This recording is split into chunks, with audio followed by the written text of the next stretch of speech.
Hey Samuel. I heard the message you left me on my answering machine. What do you mean you want to break up? What's going on with you?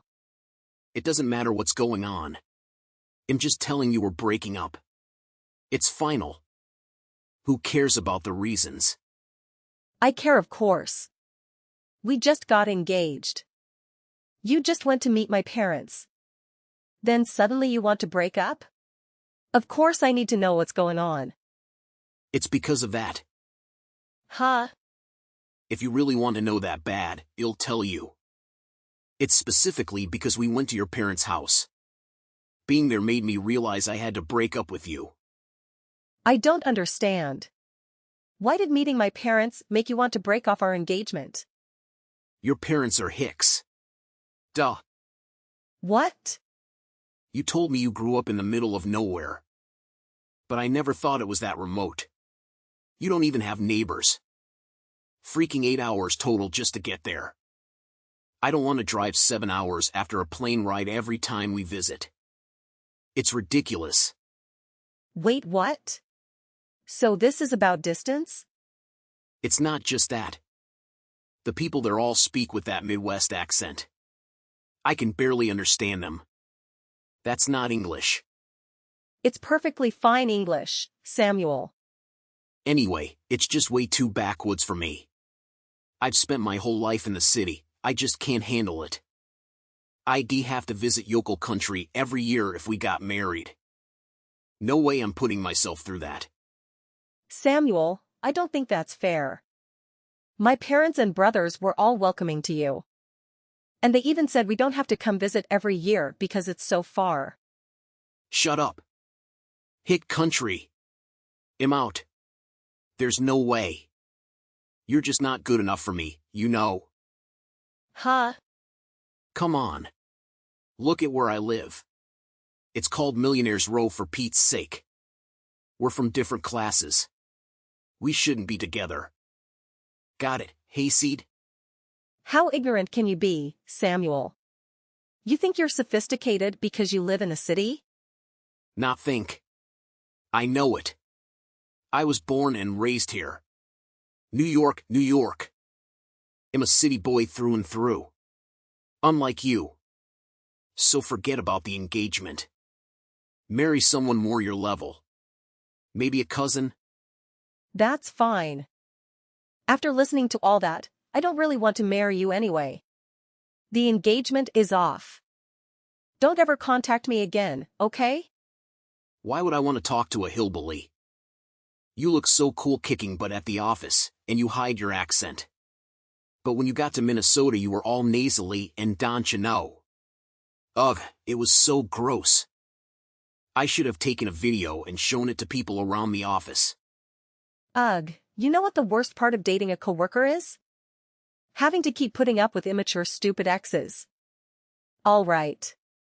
So we're going to be coworkers working in the same office from now on. Just keep in your lane and don't bother me. Several months later. Elizabeth. I think you heard from your supervisor, but I want to tell you myself too. I'm quitting.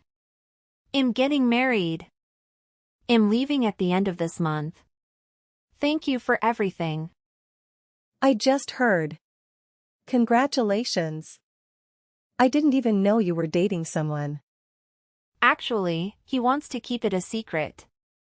But I'm going to tell you, because you're my work sister. I'm marrying Samuel in sales. What? So as of now, please don't think of me as your work sister anymore.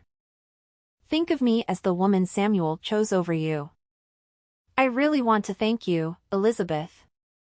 It was thanks to you getting dumped by him that Samuel and I are together now. So thank you for getting dumped. Wait. Hold on a second. So you knew I was in a relationship with Samuel? We didn't tell anyone at work. Of course I knew. Samuel told me directly, silly. I'm sorry if this is too blunt. But you really shouldn't marry Samuel. Samuel and I just broke up last month. He's not the type to date for a month and commit like that. Oh, Elizabeth. I think you're confused. I didn't say we were together for only a month. Huh. You're slow like a cow, just like Samuel said. You're a bumpkin stereotype. I've been with Samuel for a year now. Excuse me? I knew he was with you, and I knew about the engagement, too. But what can I say? I fell in love with him. So I was with him anyway, even if I could only be his second girlfriend, after you. Then you went and blew it, Elizabeth. It's the single best thing that happened in my life. I can finally marry the man I love. No. It can't be. So he had been cheating on me for a year? With a girl in the same office? Samuel's the one salesperson on the team. And you're known as the best worker in the office. It looked like a perfect match, so I thought I would never have a chance. But in the end, Samuel chose me. I guess. I never thought things would turn out like this. I heard from Samuel about you, Elizabeth. You're from nowhere, it stinks like cow dung, and you speak with a crazy redneck accent when you go back home. I can't believe I looked up to a redneck hick like you. I thought you were from the city, like me. How disappointing. Why does it matter where I'm from?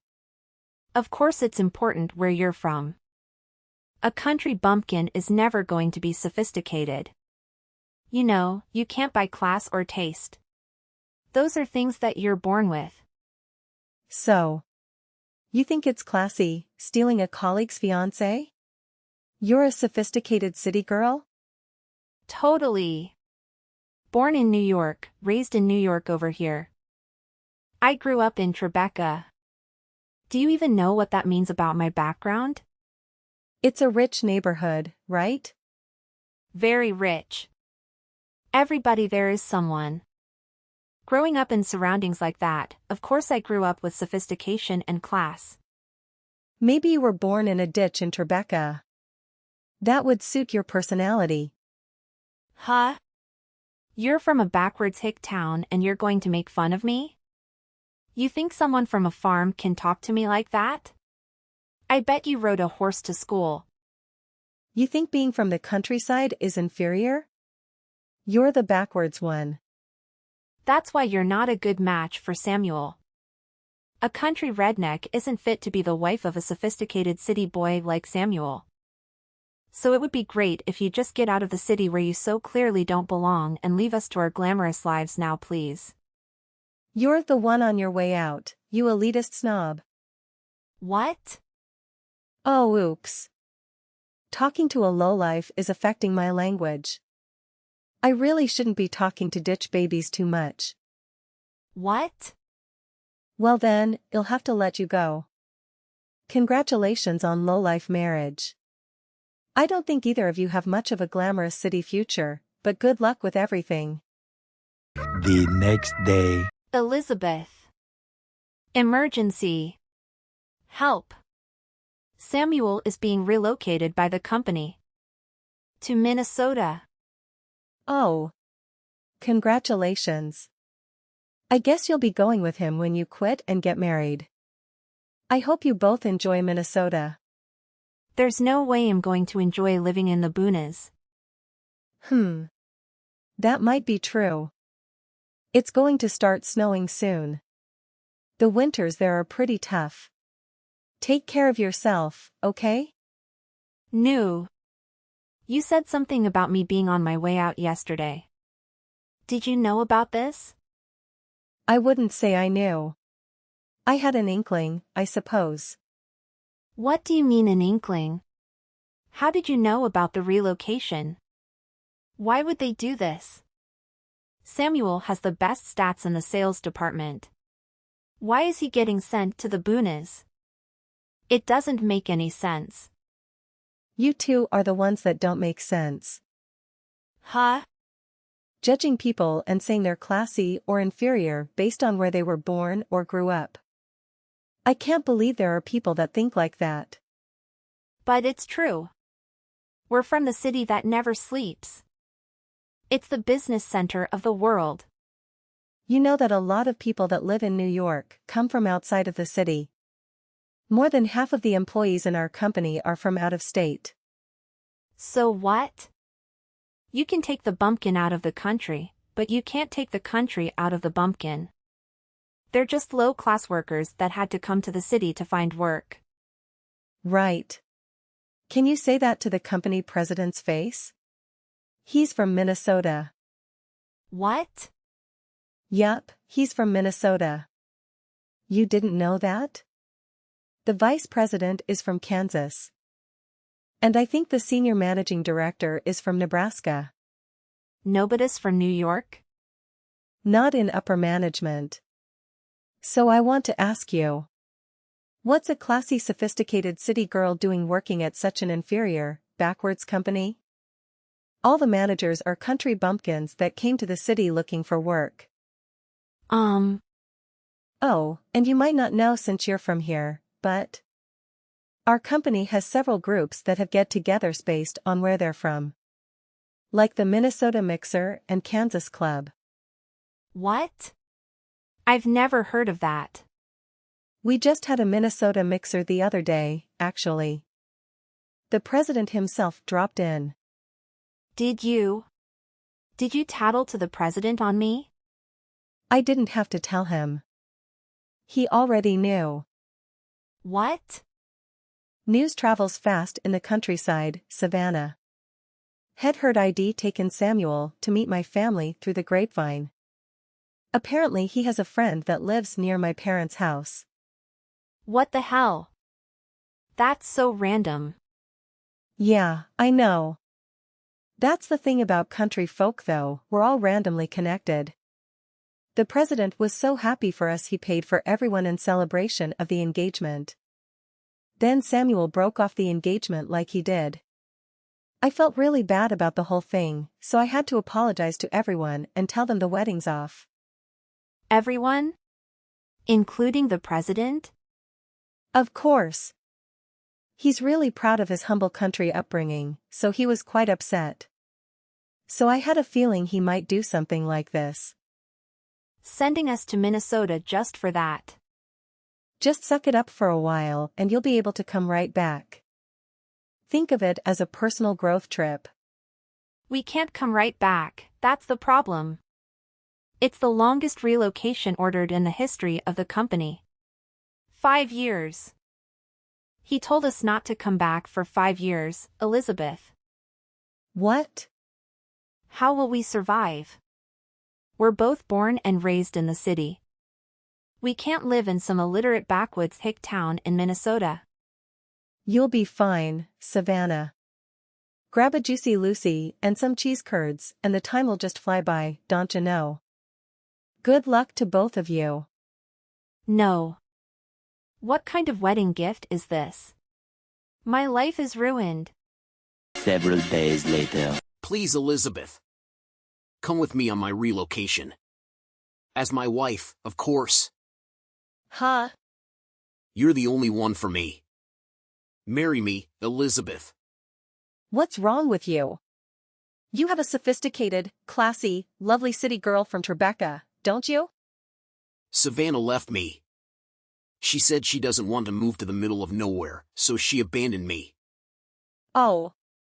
You don't say. I'm going to have to go all by myself.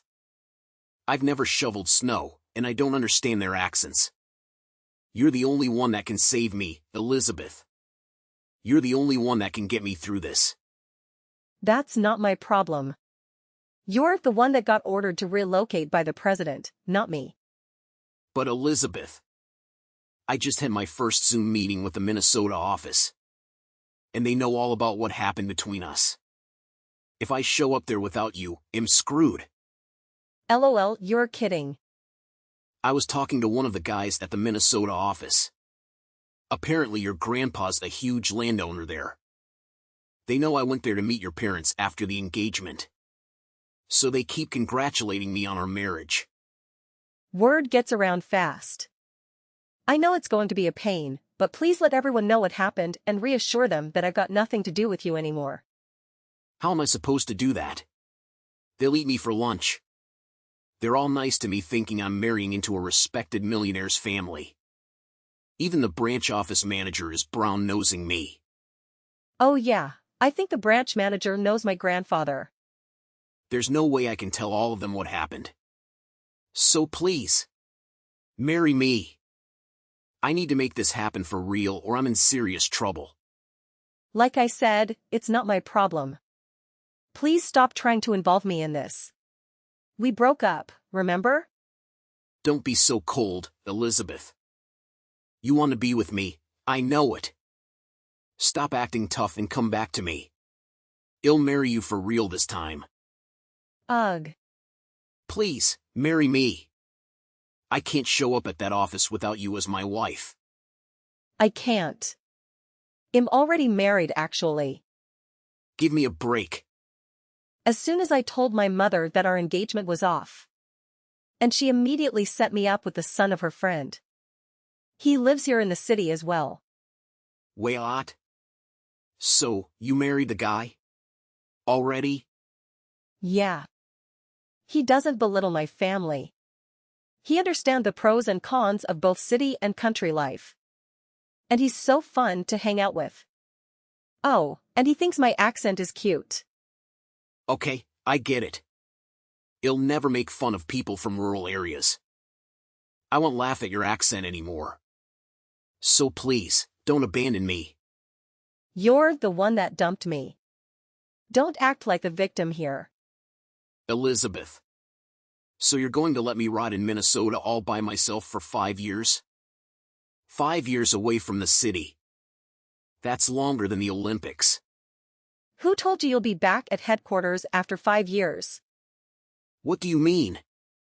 I heard after Minnesota, you're going to be relocated from regional office to regional office. From Kentucky to Iowa. What? Officially, it's because your sales numbers are great, despite your appalling nature. So it's to boost sales in the regional offices. What about unofficially? I'd say revenge for insulting good-natured country folk. This can't be happening. You'll be fine. Country life is beautiful. Enjoy the slow life, Samuel. Bye. Ultimately, word got out about our cancelled engagement and Samuel's continuous derogatory remarks towards rural folks, spreading like wildfire. Consequently, all the Minnesota employees at the regional office naturally held a strong disdain towards him. They were unwelcoming and highly critical of his every move in the workplace. I'm unsure if Savannah is privy to any of this information. However, on the subject of Savannah, it appears that her claims of growing up in Tribeca were greatly exaggerated. As per a colleague, she had actually stayed in a friend's apartment for a month and has been boasting about her privileged upbringing there ever since.